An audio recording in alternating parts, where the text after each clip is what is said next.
Okay, it is Tuesday, March 9th, and we are here for the Franklin County Ruler Board meeting, and I call this meeting to order. Please join me with the Pledge of Allegiance. I pledge allegiance to the flag of the United States of America and to the republic for which it stands, one nation, under God, indivisible, with liberty and justice for all. Gentlemen, can I get you to tap your speaker?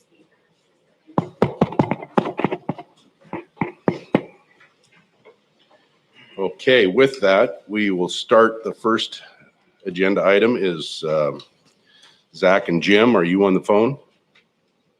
Yes, sir. Please present.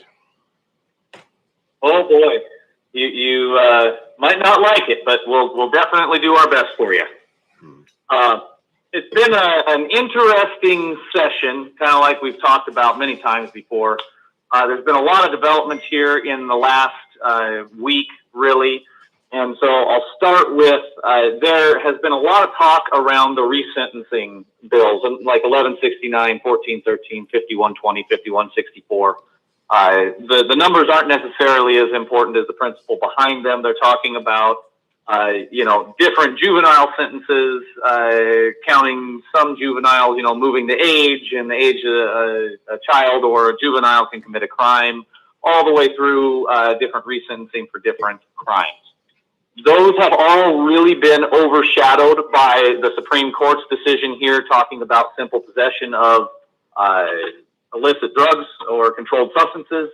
And so a lot of those bills have not necessarily been set down, but there's definitely a lot of conversation going on in the background right now talking about, okay, well, we just had a policy like this, a policy change that was forced by the judiciary that has had a big impact. And there's a lot more conversations around these other bills that I mentioned in terms of resentencing or the criminal justice reform. Now that they've had a real world concrete example of, okay, you have these people in jail that it has been deemed unconstitutional for you to have imprisoned them. Now you got to let them go. And they're seeing what it takes to actually go through this exercise, because there were questions. How long do you have before you have to let these people go if they're imprisoned in an unconstitutional way? I mean, you should have to let them go right now, but there's paperwork and it takes time. It wasn't specified. So then you've got the next question that's kind of the natural progression is you had these people in prison for, let's say you've had somebody in jail on a possession charge for 2 years. Now it's been declared unconstitutional.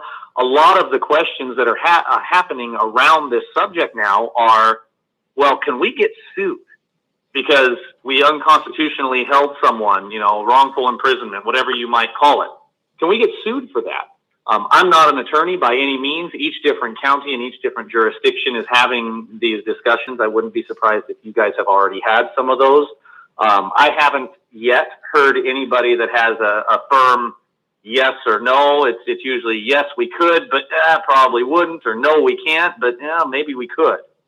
So the point is that has really brought a lot of these conversations around criminal justice reform into reality for the legislators. And they're really sitting back now and going, okay, is this something that we really need to tackle, or should we hold on and wait? Because this could really, now that we have this real world example, could cause us some serious heartache as we're coming into, the next couple of years.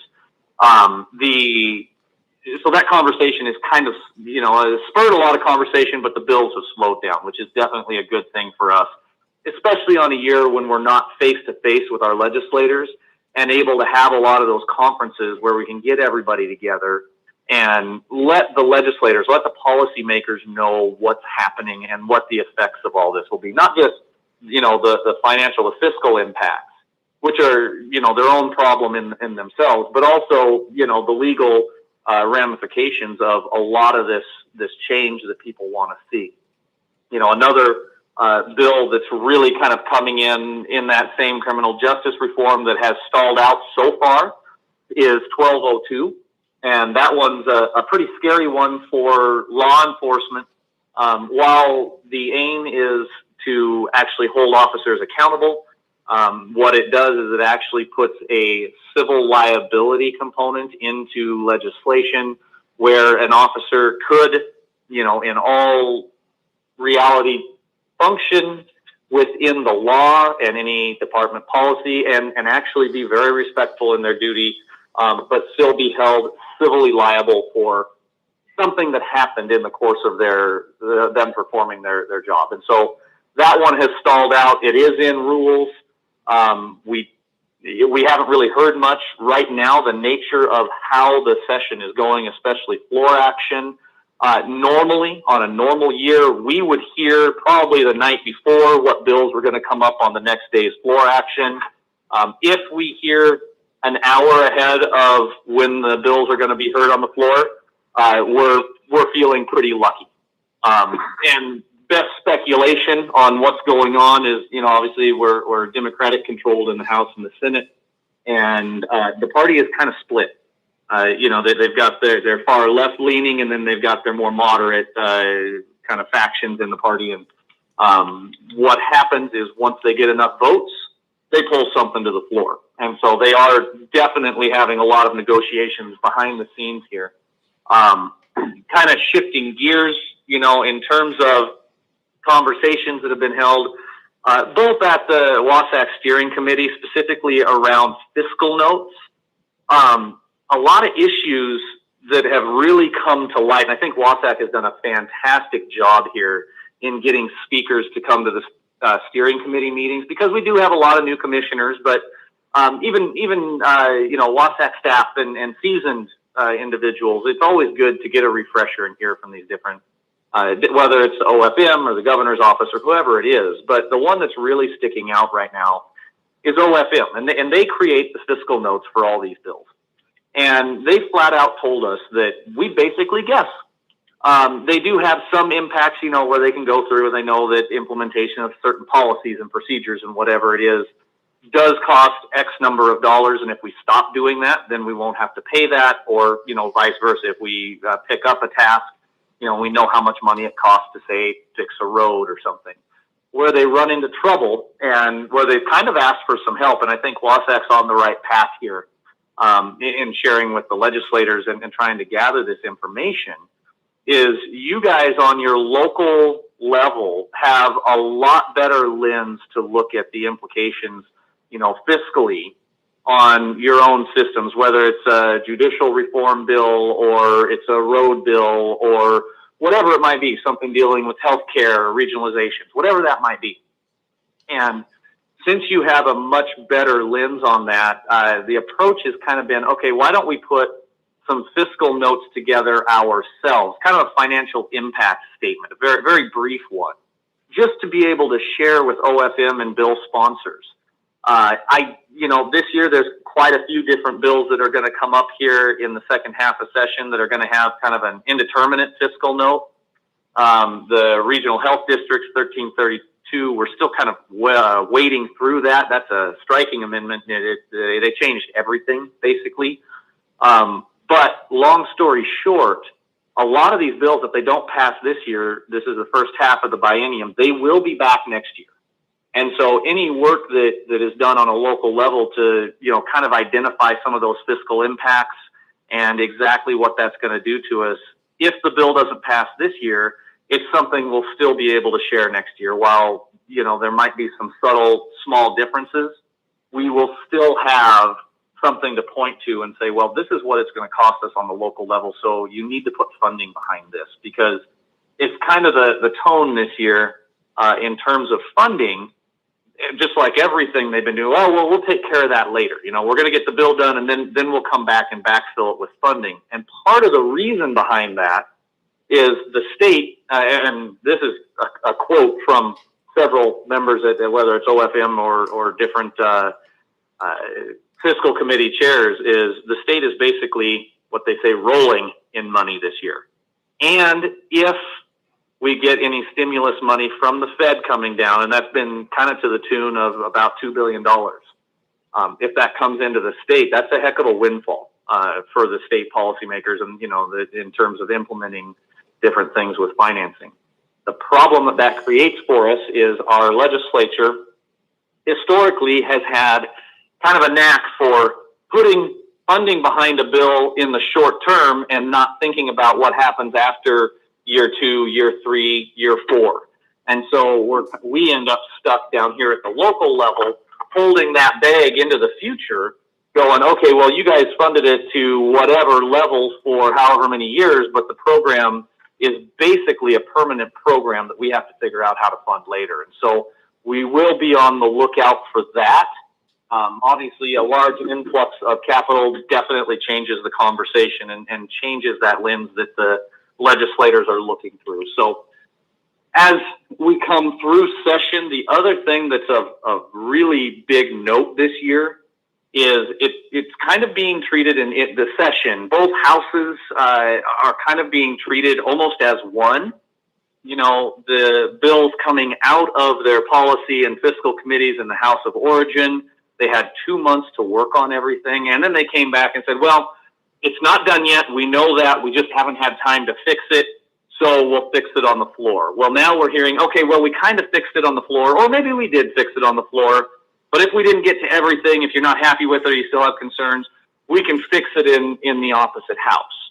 And so what we're really hoping might happen here is we'll be able to get out in front of some of this stuff in the opposite house and either address the concerns we have and actually make the changes that'll be accepted, you know, in the House of Origin, or, you know, make enough changes in the stuff that this thing, or that these bills, whatever they might be, whether it's criminal justice reform, tax bills, any of that, will come across and die in concurrence. And that's really what we're hoping for. That said, it'll all come back. So a couple of the bills that are coming up here that you might want to pay a little bit of attention to, and I'm going to be asking, you know, for some positions. I'll follow up with an email this afternoon on these. Tomorrow in energy, environment, and technology, we have, it's the engrossed third substitute House bill of 1091. What that is, it's the greenhouse emissions, it's the carbon bill. And that's at 8 a.m. Pretty much every other county that I've talked to is opposed to this bill. Basically talks about taxing carbon, and you can take that almost as far as you want. The county's fiscal flexibility bill is up on Wednesday, tomorrow at 10:30 a.m., and that's 1069. That's in housing and local government. That bill's in really good shape in terms of giving us a little bit of fiscal flexibility. Probably going to want to support that bill. And for, I don't know how big farm worker housing is for you guys, but on Thursday in finance, there's 5396. That does expand some of the sales and use exemptions, the tax exemptions for farm worker housing, kind of gives some of your larger farmers a little bit of help there. It's not a huge impact, but it definitely does help a little bit. In terms of timber purchases, you guys probably don't have much dealing with that, but so that's kind of the big ones that are coming up this week. There's going to be a lot more coming up over the next couple of weeks. My recommendation is going to be, in order to help out our friends over in the legislature, which is usually leaning on the Republican side, and any Democrats that might side with the local rural areas. It's going to be really important over the next few weeks that we register our opinion. If we're opposed to something, we need to sign in and even submit a little bit of testimony, maybe even just a couple of phrases. It doesn't have to be a lot, but what we need to do is make sure that we register these opposing opinions in committee. So when this stuff does come to maybe the next committee or a vote in committee, or maybe even come to the floor vote, we have given a little bit of support to those who may help us and may be able to stand up and propose an amendment. Because if we don't do that, I've had many legislators tell me, if we're not doing that, then they don't have any political capital with which to stand up and oppose something or support something. You know, and the support would be obviously, you know, get a rules poll or get it out of committee. Oppose is either keep it in rules or get an amendment hung on it or something like that. Being that this is the first of the 2 sessions in the biennium, there is definitely, you know, like I mentioned before, the ability for these bills to come back next year. So if we are able to kill something or something just dies that we wanted, we get another shot at it. And so that can work both ways for us. With that, do you guys have any questions about this stuff? Again, I will be following up this afternoon with kind of a list of the bills here, because I did send that out in the email, but I'll follow up with a list of the bills and a recommendation on, you know, pro, con, concerns, whatever, looking for feedback from you guys. Commissioners? So Zach, Commissioner Peck, let me give you the preamble and then the question. Under Blake, the recent Supreme Court decision about decriminalizing simple possession, the cost for counties associated with that has a lot more to do with history than it does with possession cases going forward. There are a number of people who have been incarcerated, some for charges of simple possession, but more often than not, the simple possession was in addition to some other concurrent crime that they committed. And when it gets to sentencing, that possession can get weighed in on the point system for what the ultimate sentence will be. What that means, as I understand it, is that as these cases are reviewed, we have three probably very big problems. One is the courts are already very backed up due to COVID constraints, which means that people who under Blake now are due to have their sentences reviewed will likely be delayed and further incarcerated for an extended period of time, which just gets back into the question of liability. Who pays those costs? Is it the county? Is the state going to reimburse those costs? And what about the legal liability of continuing to incarcerate somebody who maybe has a possession charge together with some other maybe unrelated charge, such that we can't just open the door and let them out? You've got to keep them. So it gets complicated, and that's sort of the background. There's a lot more to it, but the combination of a delay in access to the courts and the number of people who will have to have their sentences reviewed is going to be time consuming and extremely expensive. And so is anybody working on any kind of a fiscal note that you're aware of to give the counties financial relief for those costs that are going to, I think, make our indigent defense costs look paltry? So that is the question. Your frame and your question is exactly spot on. That is the question that has stopped and slowed down all of these other bills, because it kind of encompasses a lot of those. And the answer to your question is the conversations are happening. They're happening like crazy in the background right now. Like, who's going to pay for this? You know, who takes on the liability? What about all these resentencing? You know, what does this look like? There is one bill out there right now that would allow appeal cases to go directly to the Court of Appeals. That may alleviate a little bit of the backlog, but that bill hasn't passed yet. And it would only be just a few, because you'd actually have to file an appeal and go through that process. So, you know, the short answer to your question is yes, that is exactly the question everybody's talking about. And they have no idea how to address it. Okay, Zach, that's the scary part. They have no clue. On a related note, since time is short, unless there's something significant that's happened on these next two bills, maybe just defer to later. But there's two Senate bills. One was Mullet out of Issaquah, it's 5468. And the other, a similar bill, was Mike Padden out of Spokane, that's 5471. And both of those would seek to provide legislation to pair up with the Blake decision to change unknowing possession to knowing or intentional possession. Have you heard any motion in the last day or so on either of those bills? Any movement?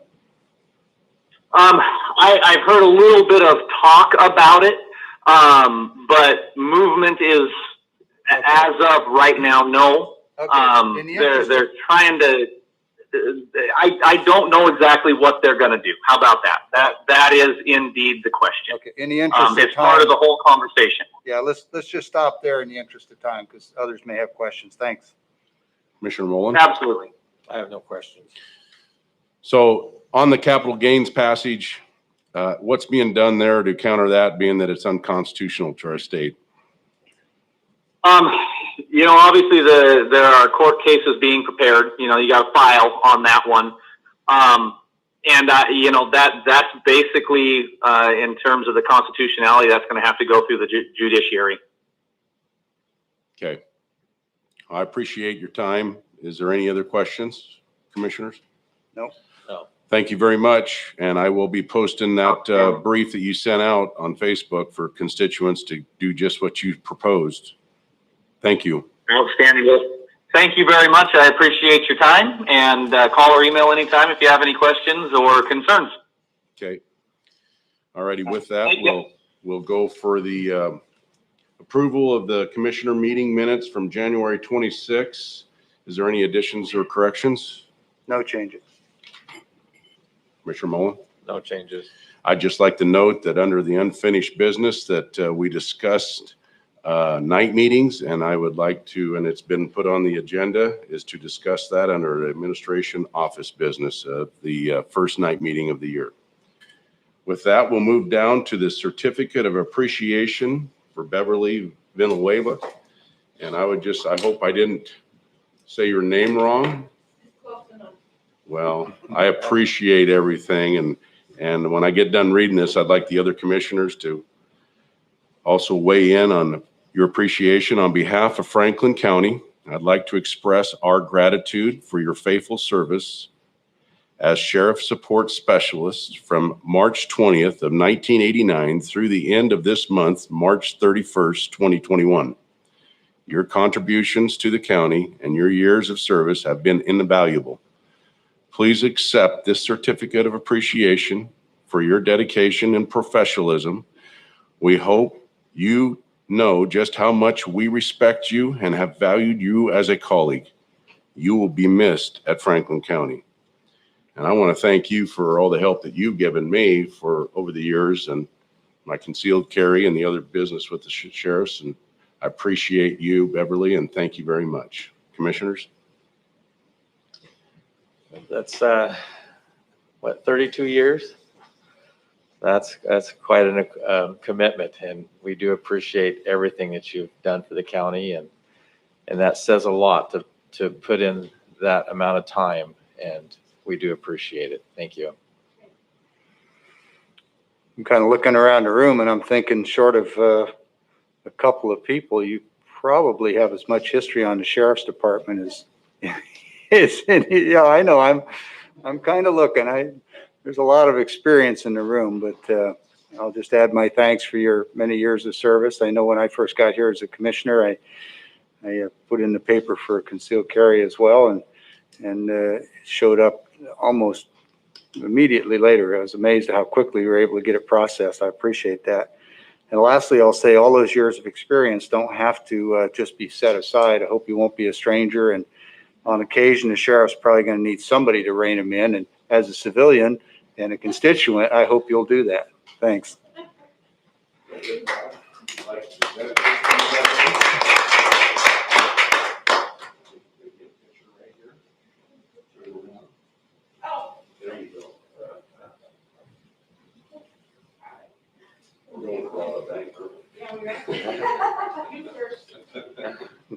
Thank you very much. Thank you.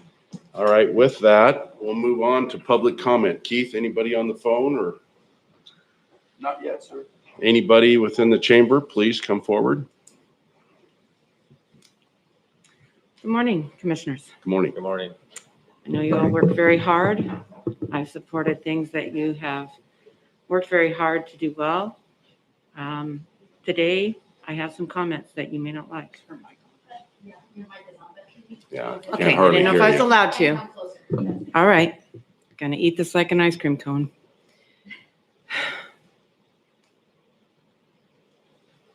Thank you, Beverly, and the Sheriff's Department for your service. She also helped me with my concealed carry as well. But our payroll for our employees has been threatened in lieu of opening this county. She's lucky. She doesn't have to live under that threat. I object to that, respectfully, sir. I know that you're trying to fight to open this state, but that's not how to treat your employees of this place that serve faithfully. I appreciate that you want to bring forth, as you said, Commissioner Mullen, and honor the people that work in this county. I also would encourage you to go sit down and see what it takes to do their job. I still am very upset about Peter Meckender for leaving. I spoke to him. There hasn't been too many feet that have gone to his office. He had 3 days off because the growth of this county that was so accurately described by your wonderfully contracted young lady, this county is growing. I don't stand here in favor or against anyone. From the moment I went on my knees and said, Lord, what do you want me to do? He said, go serve your county. My county is my most precious place and sphere of influence.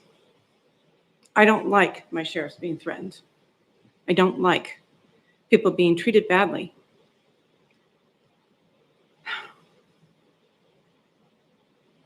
There was and I would prefer that you not text right now, sir. I'm not texting. I'm putting the 3-minute limit on. Okay. That's what we have is 3 minutes. So Thank you you're very gonna, much. I will come back. I will come back at the end of the day.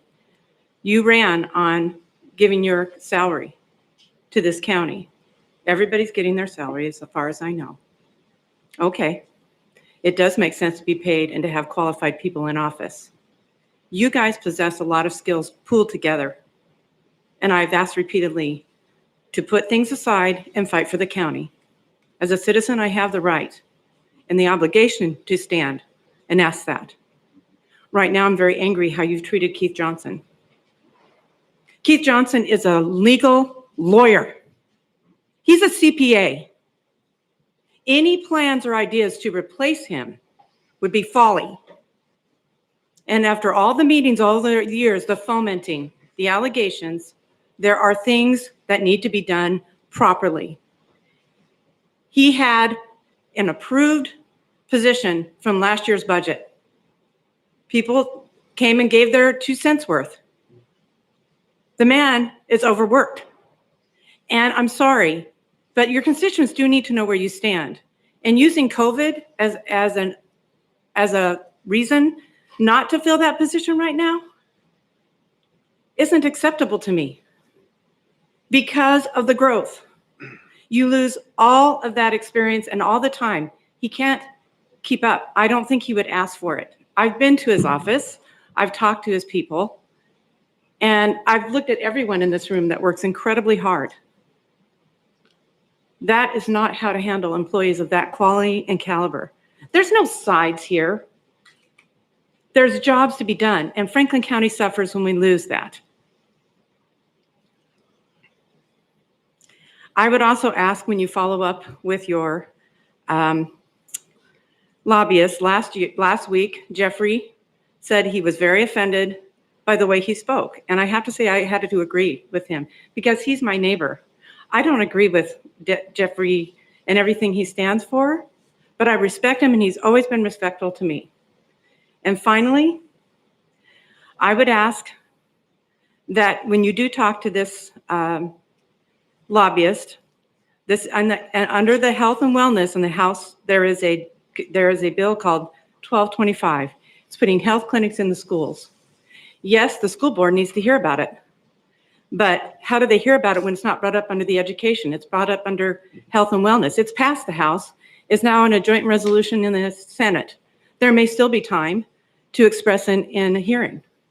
And last week, the young lady that came and spoke so clearly, I sent this to you and I have a different format on my computer. Permission to hand out? Okay. Okay, we are over 3 minutes. So are you about done? I'll be back. Mr. Chair, point of order,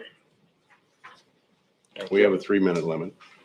which was widely ignored when Mr. Dockstader was here speaking to I'm issues. timing today, Mr. Peck. I am timing this, so we have stayed to our 3-minute limit because it wasn't being done by anybody prior to this. So I am taking charge of that, and we have a 3-minute limit. Thank you very So, much. Since under Is there the any point other of, comments? since under the point of order, I still had the floor and wasn't done speaking, I think you should give me a little more time here. I'll take as So much in as the you want. past, we have actually timed it. As chair, you have been very gracious in giving people almost as much time as they wanted. Yeah. My point is simply, let's treat everybody the same. That's And if what I'm you doing. promise to do that, then I'm good, thank you. That's what I'm doing. Is there any other comments? Good morning, Commissioners.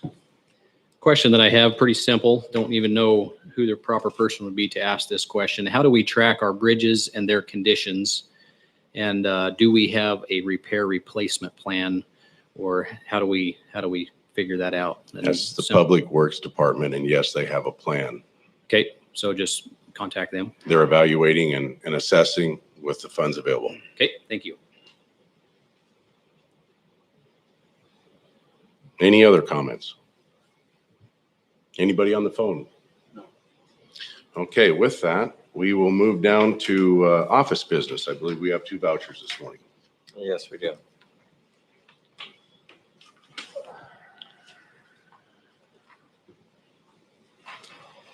Move for approval of fund expenditures in the total amount of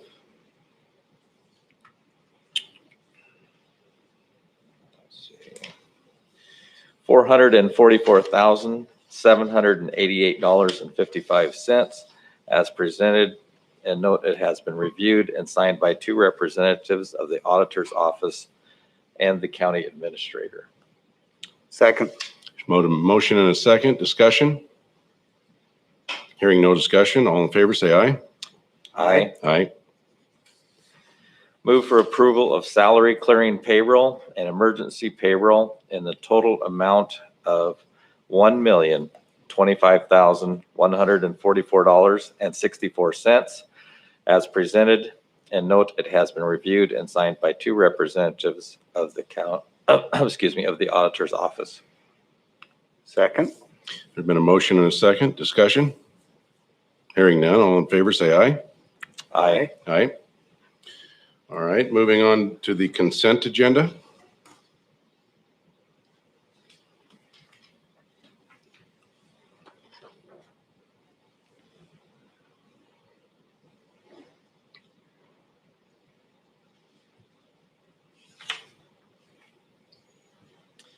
I move for approval of consent agendas items 1 through 4.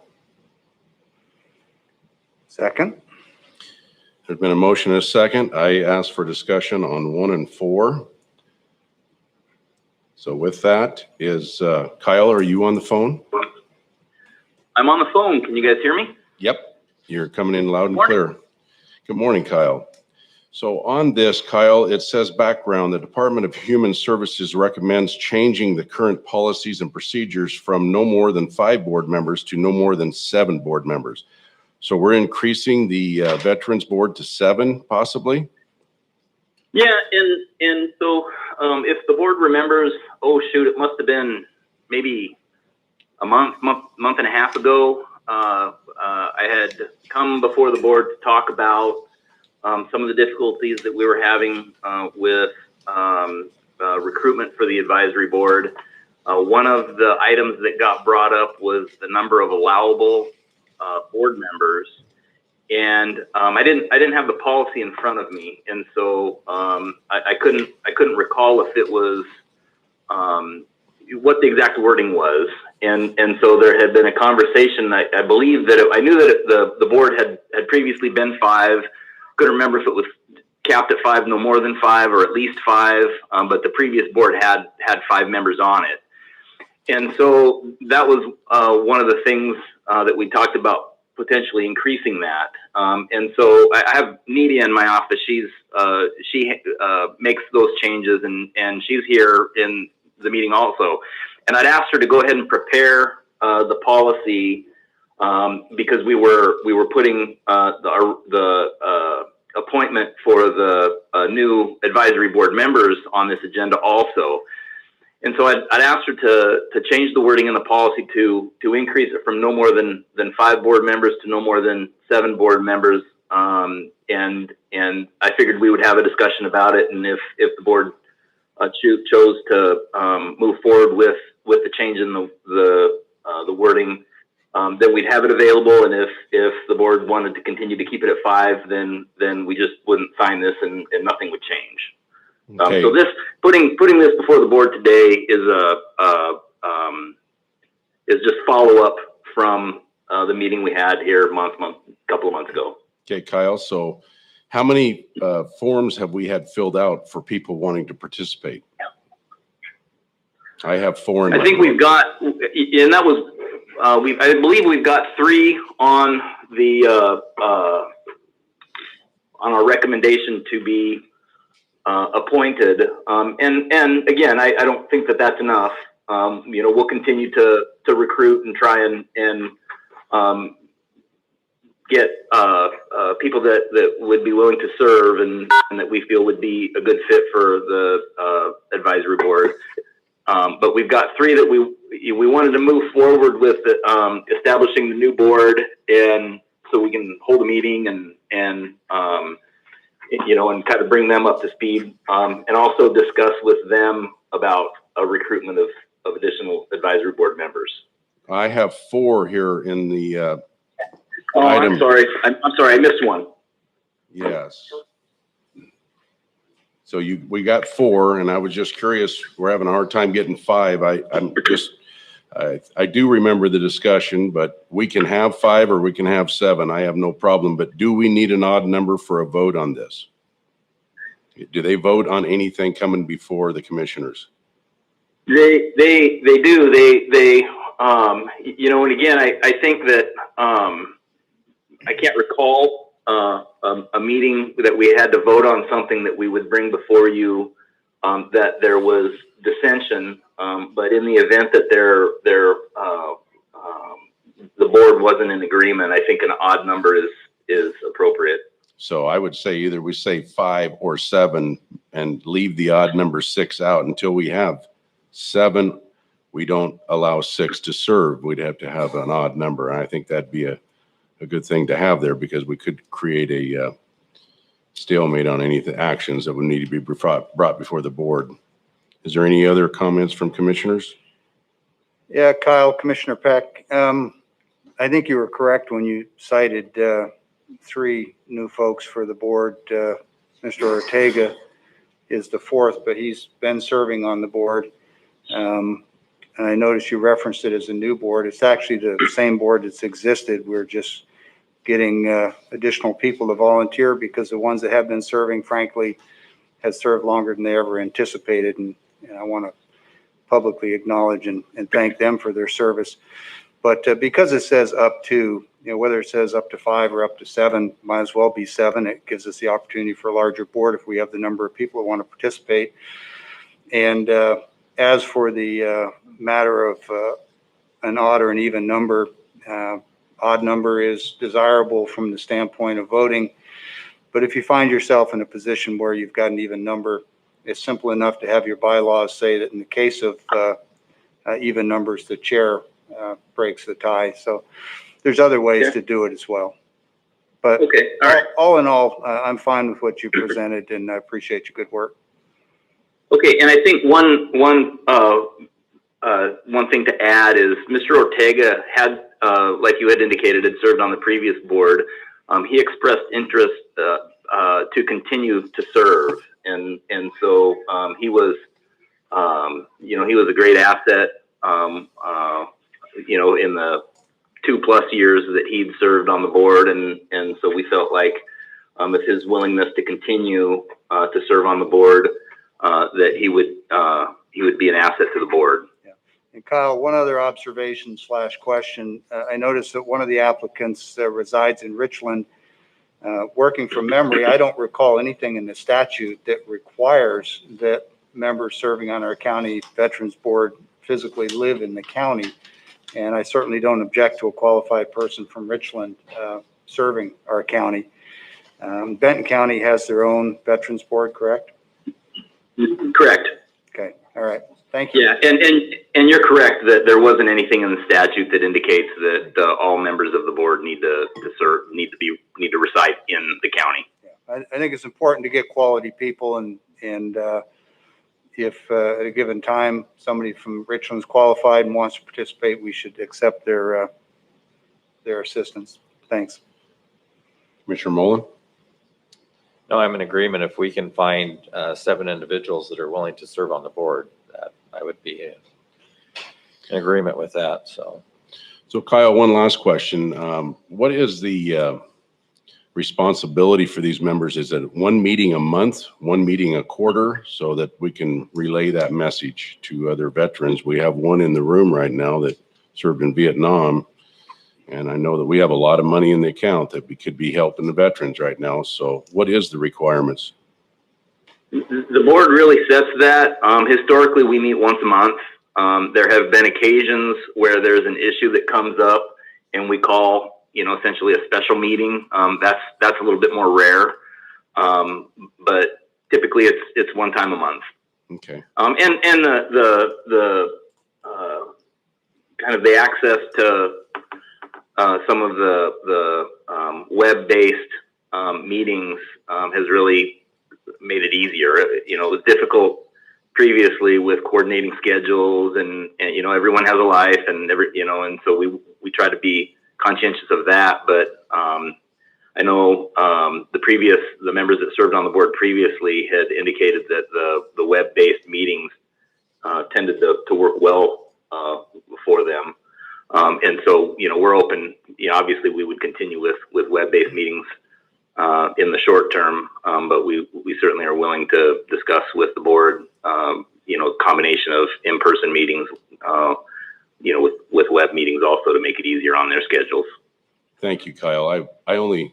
I brought this to the attention of the board so that it would be out there and be discussed for the public, anybody tuning in. So if anybody knows a veteran that's in need or knows of anybody that would like to serve their fellow veterans, we have this available and we're looking for people to participate because we do have a lot of funds that are available to veterans in need. So thank you very much for your time. Okay, on to Craig or Matt. Are you on the phone? This is Matt. I'm on the phone. Yeah, Matt. Say on consent item number 4, accepting work by Construction Ahead on County Road Project 618 rumble strips. These are the rumble strips that were put in that went from the city limits 1 mile out, correct? Or is this a new set of rumble strips?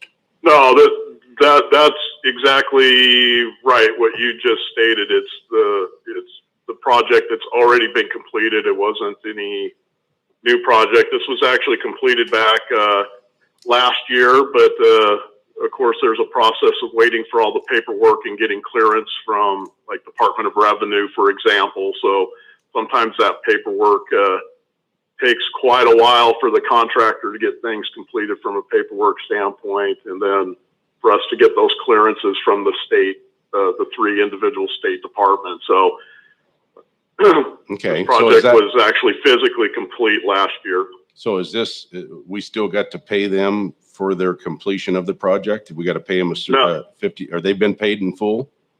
Yes, Oh, they okay. have. Okay. And then is this also include the reflectors that were put up? Because it's not mentioned in here. It just says rumble strips. But if I remember right, this also include the reflectors, correct? This one specifically didn't. Okay.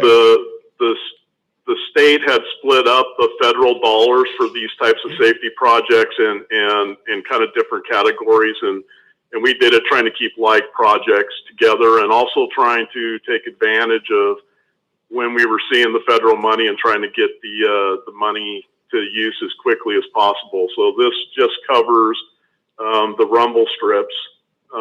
Okay. Well, if you wouldn't mind, because I do not sit on the CRAB board or any of the transportation boards, but if you wouldn't mind transmitting a message from the Franklin County that until roads have an all-weather status with a width of road for these reflector strips, after the snow that we had and the road graders and plows, we have nothing left now. And so that was really truly a waste of taxpayers' money, even though it came from the state.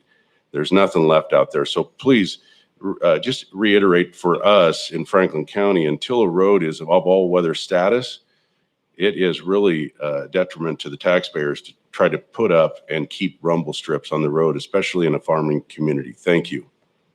Right. Thank you. So, Mr. Chairman, in your last comment, did you mean to say rumble strips or No, reflectors? reflectors. There's nothing left out there because that Okay. was also part of a program that we put out there on Glade Road and Taylor Flats, and nothing is left now. So they are all gone. No, I understand. Your last sentence, you used the word rumble strips, and I Oh. didn't think you meant to say that. Okay, thank you very much. Matt, are you still on there? Yes, I am. So I'm looking at the read-ahead materials you provided, and it says the contract was for the installation of shoulder and center line rumble strips along Glade North Road from Pasco city limits to Self Landing Road and along Pasco Clotis Road from Pasco city limits for approximately 1 mile in order to reduce roadway departure accidents. Is that read-ahead material you provided still accurate? That is accurate, yes. Okay, thanks. Thank you, Matt. Thank you. All right, with that, we'll move on down to administration office business. Keith? Excuse me? Do we have all in favor? There's been no vote on the consent agenda.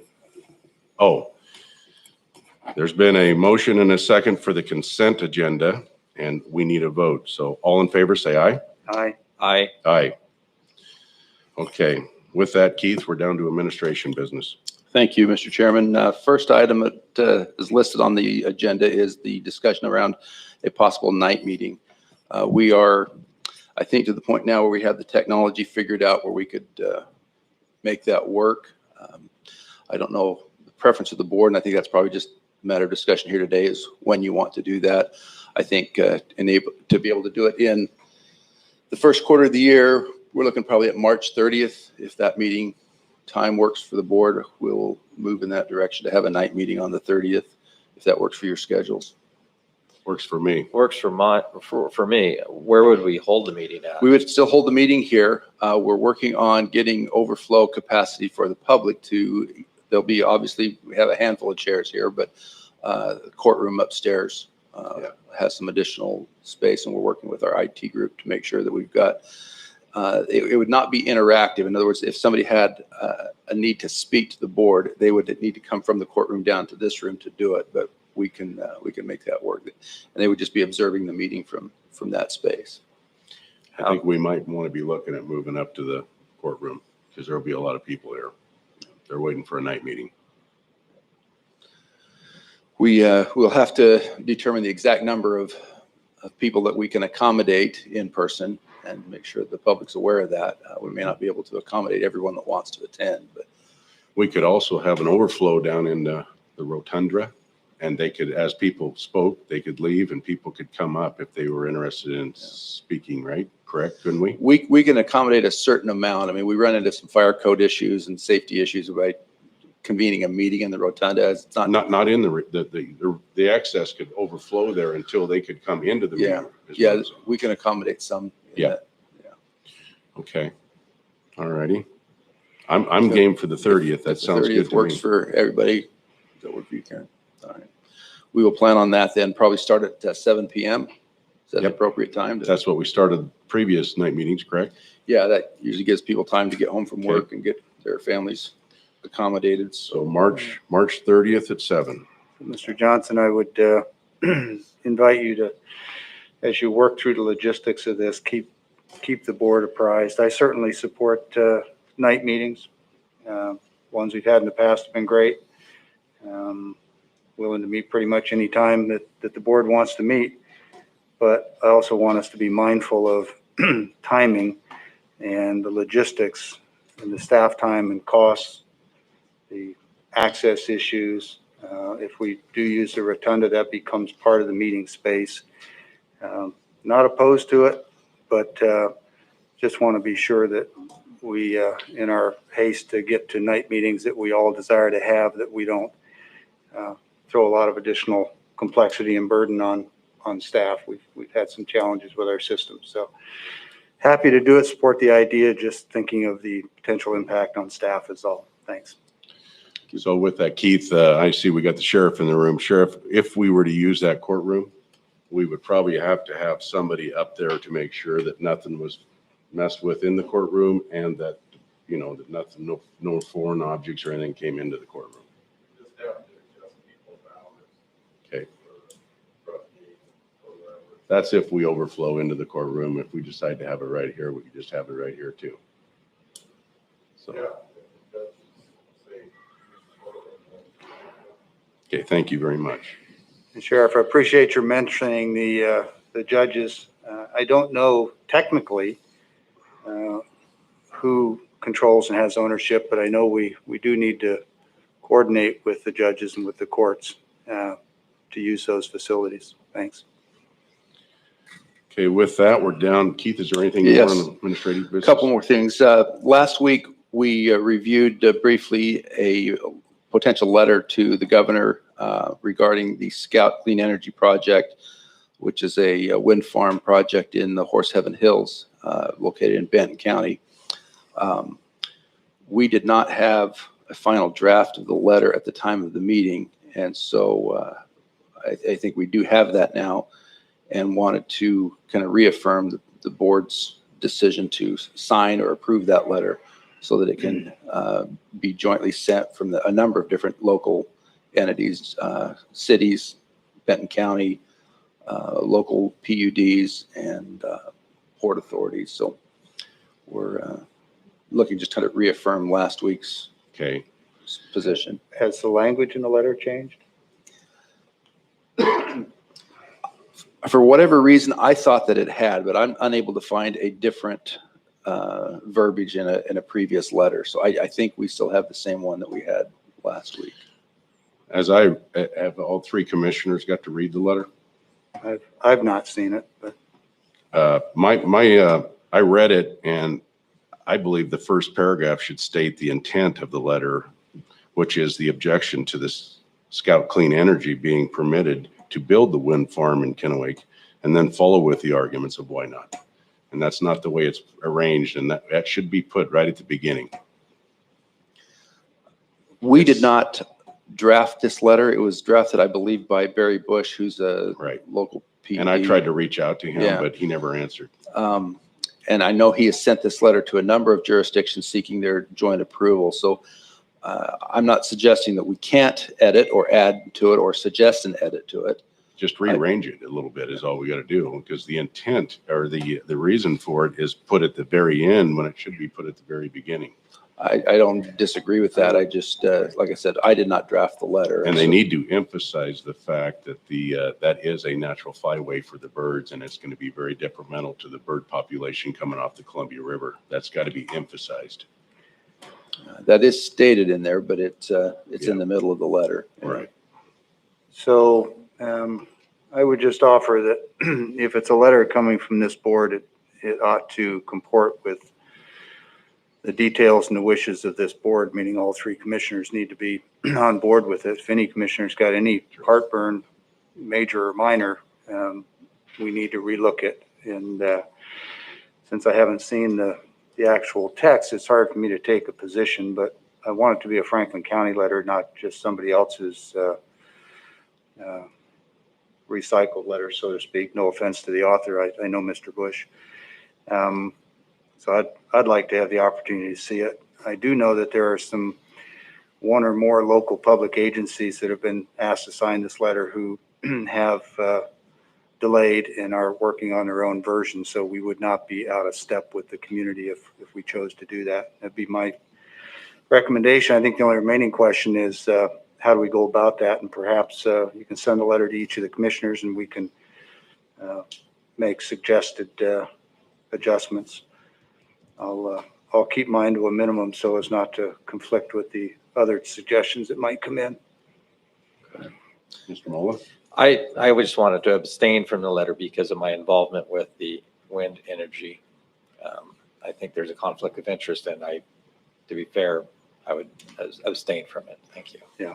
And if I may, this is an appropriate time. I want to thank my fellow commissioner, Commissioner Mullen, for publicly acknowledging the potential conflict of interest. We have a duty to avoid even perceptions of conflict, not just actual conflicts.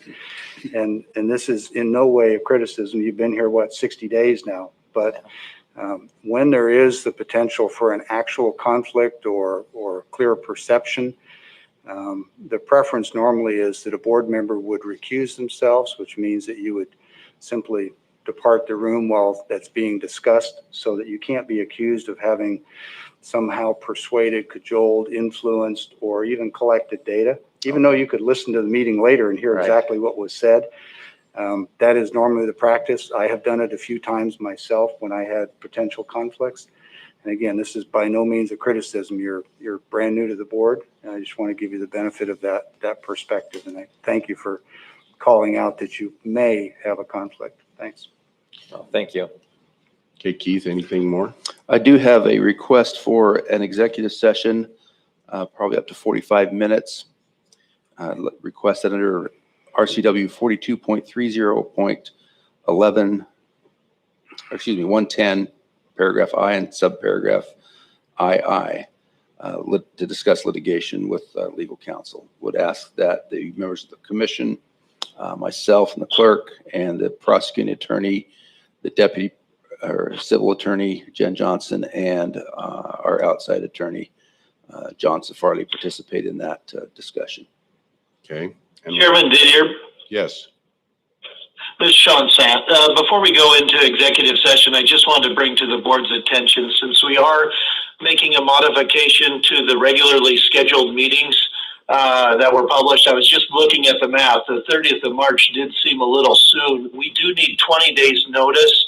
And I know typically for our notice to go out for meetings, we need to hit that Monday deadline for publication in the graphic. So I'm wondering if we could maybe reconsider that date so that we have that at least 20 days as required under RCW 4230.075.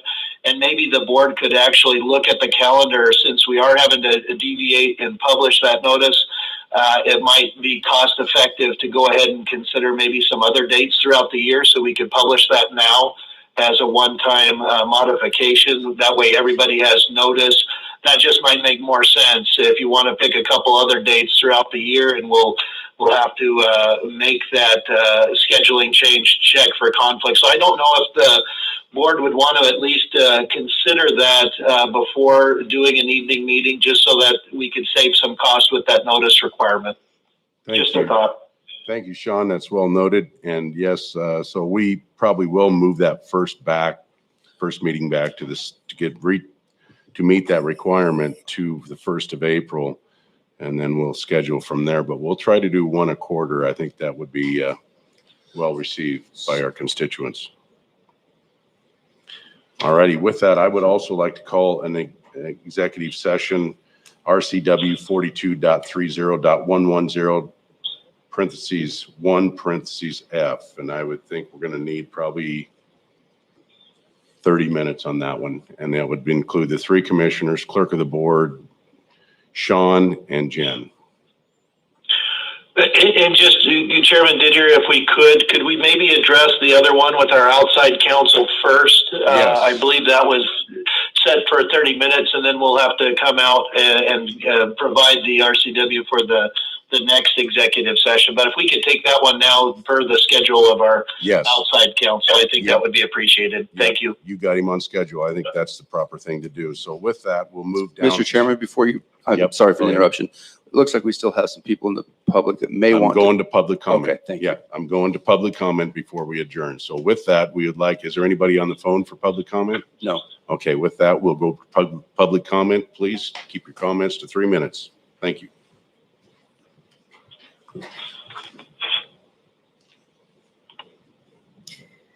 No position in this courthouse should be politicized. None. It will backfire. I have relationships with people, and they're not just my friends. It's not a female, emotional, oh, you're hurting people. This is a legitimate effect on Franklin County. No one in this room has put me up to this. I haven't talked to Keith. I just see what's going on. There are rumors circulating around in this building. And I quote, "The purge has begun." That is very bad. And if you look at me at that face and don't know Purge what I has mean, begun. the purge has begun.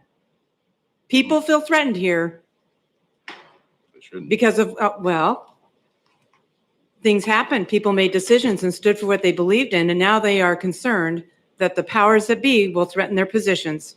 And that's a fact. And the rumors that circulate around with half-truths in this building and any of these employees, your sin will find you out. Seriously. Anyone. And I object to it.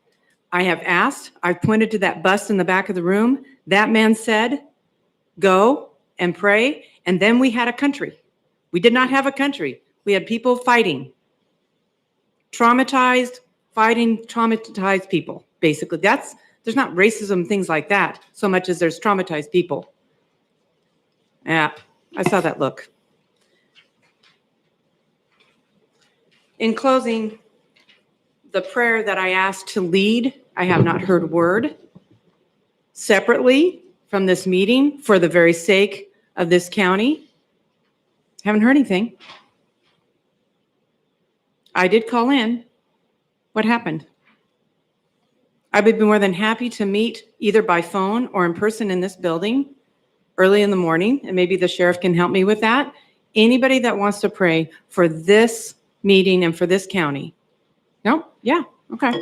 We've been meeting at the flagpole at 9 o'clock. It was discussed, and Mr. Peck is the one that suggested it for 2 weeks. I was the only one out there with one other person. I didn't hear about it. I've had other It meetings was working on- in Idaho on the dams. and yeah. The prayer has been removed from the meeting, not Yes. on my, not I President. attested to that day, as you recall. So I would like any information on that meeting, but I would like to invite again people to come together and pray. I don't care what letters behind their name. I don't care what denomination or what they believe, if anything at all. If they care, they come together. When we don't treat Jeffrey, who said, I don't like how I was treated, and there wasn't even an acknowledgement, we tear at the fabric of our country because that's our neighbor. And people in this room, I know I'm talking to the choir, say, I will treat my neighbor as myself. I will love them as myself. Father, forgive me, and I will forgive my debtors. Take that seriously. Thank you. Thank you. Anybody else?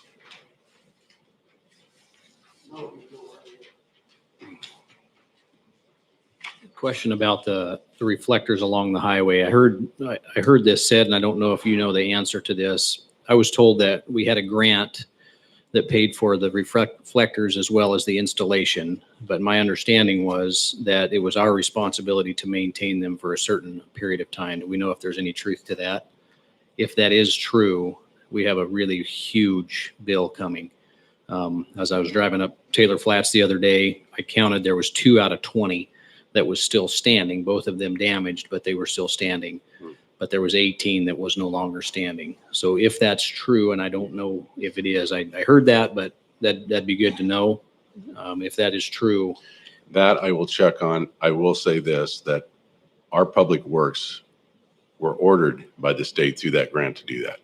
So I think that we need to really look at grants with a fine tooth comb, because if that is the case, it wasn't a blessing to our county. Thank you.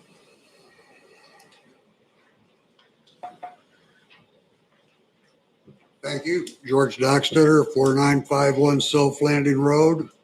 And I would like to address the 3-minute time limit. I don't believe you're giving enough of the citizens enough time to voice their opinion, especially if there's more than one subject involved. If it's 3 minutes per subject, then that's fine. But I think you've got issues coming up, like when there's the budget. We've got the Growth Management Act deal coming up with changing the boundaries, and there's people that have some real concerns, and it will take longer than 3 minutes. Thank you for your time. Thank you. So a question on that 3-minute time frame. Can I speak for 30 seconds and then Absolutely. and then give my 2.5 minutes to Mr. Dockstetter? Is that something that we're able to do? I'd be for the consensus of the board, but I don't have a problem with that. And then again, we have to make a consensus of the board on 3 minutes for every topic too. That's very. Yeah, well I noted. didn't know if there was some type of RCW that said 3 minutes or if that was just No, something I that we believe that was decided to put do. in place a long time ago.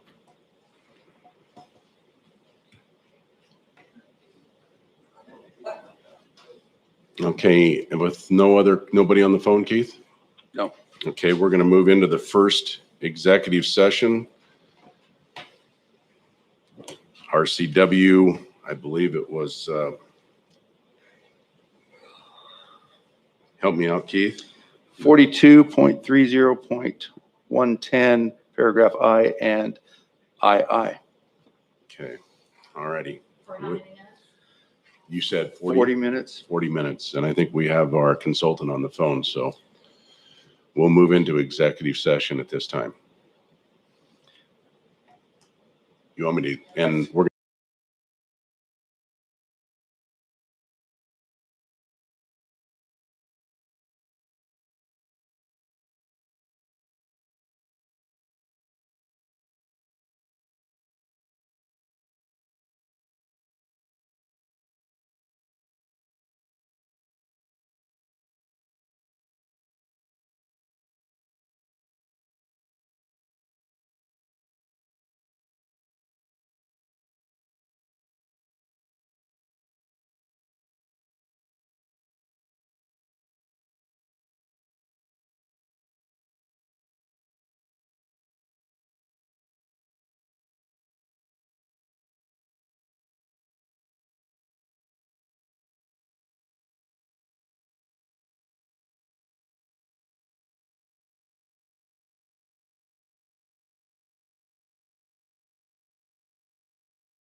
executive session and extend for 15.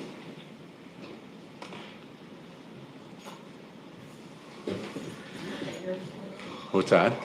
You're recording, go ahead. Okay, we're coming out of executive session with no decisions made. We're going to extend for 15 minutes into executive session. Good. On the same RCW. Okay.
Okay, here.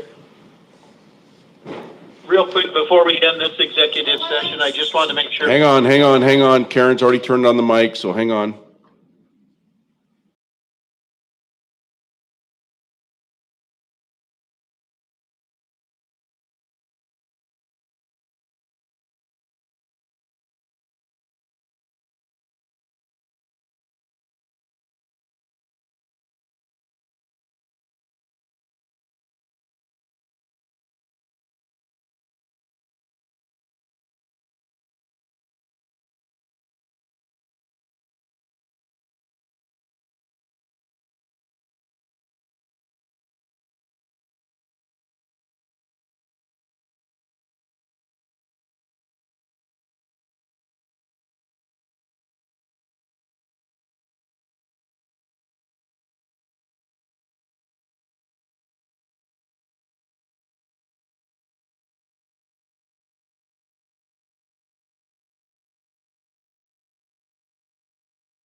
Do we need to open the door and come out of the other executive session and then go back in? Yes, we have, so we're coming out of the first Yeah. executive session.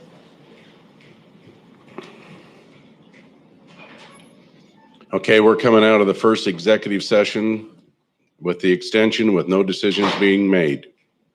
And we are calling a second executive session, RCW 42.30.110, parentheses 1, parentheses F. So we will move, we'll go 30 minutes because we'll go for our first commissioners with the legal, and then we'll have you two come back in.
We have come out of executive session with no decisions. Carly, would you please open the door so that when the statement's made, we're in an open meeting? Thank you. We have come out of executive session with no decisions being made. We are extending the executive session for another 30 minutes.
We have coming out of executive session, the second, or this extension of the executive session with no decisions being made. Is there any further comment by the commissioners for the good of the county?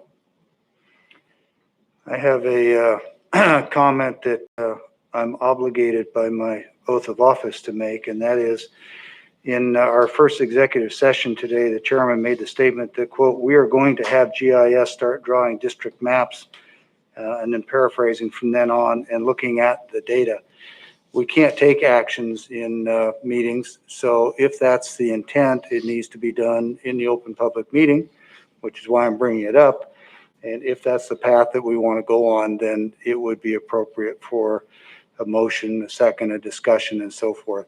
Now, I want to chair and acknowledge that that may not have been intended as direction or guidance to the board, since you don't have that authority. And it may have simply been comments in the interest of trying to move the agenda forward. So I'm trying to be fair and objective. Nevertheless, we don't take actions in executive session. So I'll correct that for the record. Thank you. Well, I hope that you didn't take it that way, because I think we Well- need to go back and listen to it, because I said, I think the good of the board should be looking at a way to redistrict, looking at either GIS or putting together a board. Respectfully, I was wrote it not down taking that. immediately. Excuse me, I have the floor. I didn't interrupt you. Nope, you're right. Go ahead. Okay, thank you. So I think we need to look at some possible solution for redistricting, either it be GIS or forming a board. Into discussion. I ain't taking no authority upon myself. I think it should be the consensus of the board made by a motion. I wrote these notes contemporaneous with your remarks. They were in fact accurate, but I was, I think, gracious in giving you some latitude that the words may not have reflected your true intent. So I appreciate you correcting that. Thank you. Any other- And by the way, for anyone who might perceive this as some sort of an attack, it's not. The executive section privilege.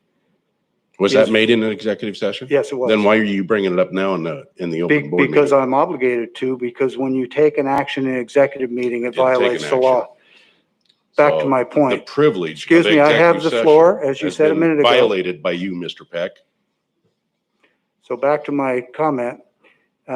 Executive session privilege only exists when we follow the laws of the state in doing so. And when someone directs an action or in other ways violates that privilege, it makes the rest of the executive session discussion public. And we had a lawsuit a few years ago with the county, and a Superior Court judge in Walla Walla ordered that the content of the executive session be revealed. I'm bringing it up because it's an important matter, and I was, I think, very fair and acknowledged we're all sensitized to it. Thank you. Let me ask this of our fellow commissioner. Did you take that as an action, Commissioner Mullen? No, I didn't take it as. Okay, thank you, Mr. Mullen. With that, the meeting is adjourned.